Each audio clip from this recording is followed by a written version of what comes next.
नमस्कार दोस्तों, मैं आरती जैन यूट्यूब चैनल पे आज आपको कुंडली के घरों की श्रृंखला में आखिरी घर 12वें घर के बारे में बता रही हूँ।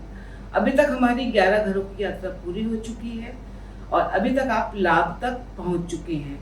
आपके मन में क्यूरियोसिटी होगी, लाभ ही लाभ होता है ज़िंदगी में, पर 12वां घर आपका हानि दिखाता है। जी हाँ, जो आपकी ज़िंदगी में आपको पैसे का नुकसान होना है, पैसे का खर्च होना है या फिर लंबी बीमारी है, हॉस्पिटल का खर्चा है, जेल, जी हाँ, जेल का योग भी 12वें घर से ही देखा जाता है। तो ये तो सब हो गए इसके नुकसान की चीज़ें। फिर 12वां घर ज़्यादातर हमको नुकसान ही देता है, क्योंकि सबसे पहले हम लेते हैं खर्चे का। जी हाँ, आपको लाभ बहुत हो रहा है, आपके कर्म बहुत अच्छे हैं, आप बहुत पैसा कमा रहे हैं, पर जितना कमाते हैं, आज कमाए आपने 5 लाख रुपए, लाख रुपए, 50,000 रुपए, उससे पहले ही आपके पास उससे ज़्यादा का खर्च आ गया है। मतलब आमदनी आपकी ज़्यादा होते हुए भी आपको खर्चे इतने ज़्यादा हैं कि आप उसको बचा नहीं पाते, बचत नहीं कर पाते, या किसी ना किसी कारण से आपके वो खर्चे होते हैं, चाहे वो मजबूरी में हो, चाहे वो ज़बरदस्ती हो, चाहे वो आपके खो जाएं, चोरी हो जाए, किसी भी रूप में आपको नुकसान होता है। ऐसे ही बीमारी है, जो एक लंबी बीमारी होती है। छठा घर हमको बीमारी देता है, 8वां घर हमको बीमारी की गंभीरता बताता है कि बीमारी हमारी कितनी बड़ी होगी और कितनी ज़्यादा देर तक रहेगी। पर 12वां घर आपको दिखाता है कि उस बीमारी से आपको हॉस्पिटल जाना पड़ेगा या वो उस बीमारी से आपको बहुत लंबे समय तक जूझना पड़ेगा। ये आपको 12वां घर दिखाएगा। साथ ही जेल यात्रा का योग भी 12वां घर दिखाता है, और इसके साथ साथ जो भी आपके खर्चे हैं वो खर्चे भी 12वें घर से देखे जाते हैं। तो सबसे पहले हम पैसे को लेते हैं। जी हाँ, खर्चे से हर कोई परेशान है कि खर्चा बहुत ज़्यादा हो जाता है, हमारी बचत नहीं हो पाती, हम बचा नहीं पाते। तो उसके लिए सबसे अच्छा इलाज है कि आप अपने पैसे की एफडी करवाइए या रिकरिंग खोलिए। जैसे ही आपके पास पैसा आए, उसमें से कुछ पैसा आप एफडी या रिकरिंग खोल दीजिए, क्योंकि रिकरिंग और एफडी भी खर्चे में ही माने जाते हैं।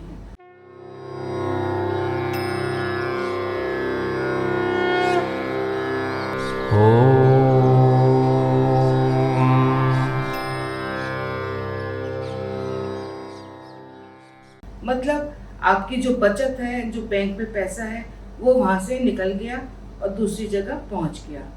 इसी से आप अपने पैसे को बचा सकते हैं, अपनी बचत कर सकते हैं। और अगर लंबी बीमारी है, आपको हॉस्पिटल जाने का योग है, तो आप कभी कभी अस्पताल जाइए, वहाँ पे थोड़े बहुत मरीजों की सेवा करिए। मरीजों के लिए, जो गरीब मरीज है, उनके लिए कुछ फल, कुछ भी उनके लिए ऐसा चीज़ ले जाएं जिससे उनको खुशी मिले। इससे आपका जो अस्पताल जाने का योग है वो आपका कम हो जाएगा। ऐसे ही अगर आपका जेल जाने का योग बनता है, वो तो बहुत कम ही बनता है, पर कभी कभी किसी किसी की कुंडली में बन जाता है, तो आप कोर्ट जाइए, कोर्ट में जाकर के वहाँ पे थोड़ा बहुत खाना खाइए और कोशिश करिए, जो भी अगर वहाँ पे आपको कोई कैदी मिल जाए या कुछ मिल जाए, उसको कुछ अपनापन दिखाते हुए उसको कुछ रुपए दे दीजिए या उसको कुछ खाने का सामान दे दीजिए। इससे आपका जो जेल योग है वो थोड़ा सा कम हो जाएगा। इसमें आप किसी को एहसान नहीं दिखा रहे, ना कोई एहसान दिखाना है कि हम तुम्हारे लिए कर रहे हैं। इसमें आप अपने ही कर्मों को ठीक कर रहे हैं, जिससे आपके जीवन में बीमारी, जेल का योग या फिर बहुत जो खर्चे होते हैं उनका योग नहीं होता है। और उसके साथ साथ आपका दान करना भी बहुत ज़रूरी है। अगर आप कमाते लाख रुपया है, 50,000 रुपया है, उसमें से आपको 2-3 हज़ार, 5,000 रुपये दान करने की क्षमता आपको रखनी ही पड़ेगी। उसी से आपका 12वां घर अच्छा होगा और 12वें घर से आपको फ़ायदा मिलेगा, क्योंकि हर घर की ये खासियत है, अगर वो आपको नुकसान देता है तो उसमें कुछ फ़ायदे भी जुड़े हुए होते हैं।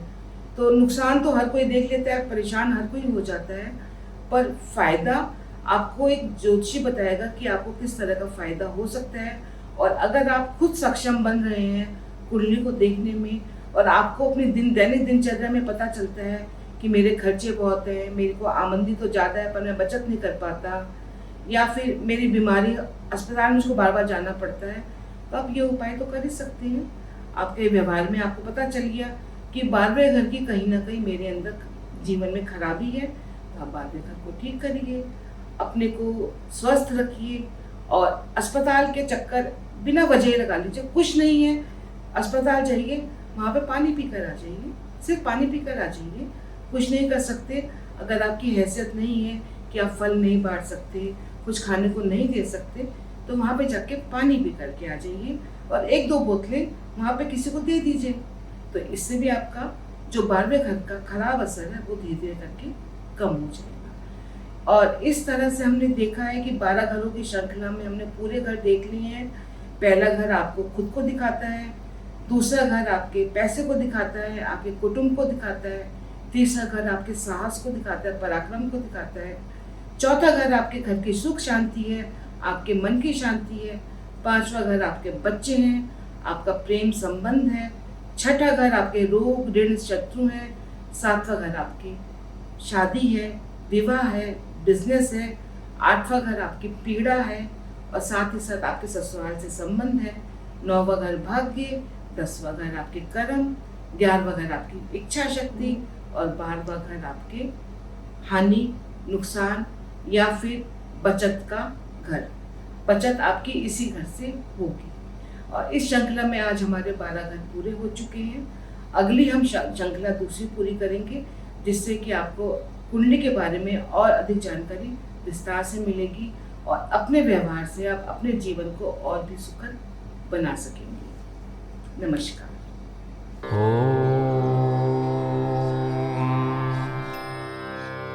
हमारे चैनल आई ऑफ ट्रुथ को सब्सक्राइब कीजिए YouTube पर, इसे फॉलो कीजिए Facebook पर, Instagram पर, Twitter पर और कू पर। हमारे चैनल के बारे में फीडबैक देने के लिए हमें मेल कीजिए ioftruth.6@gmail.com पर।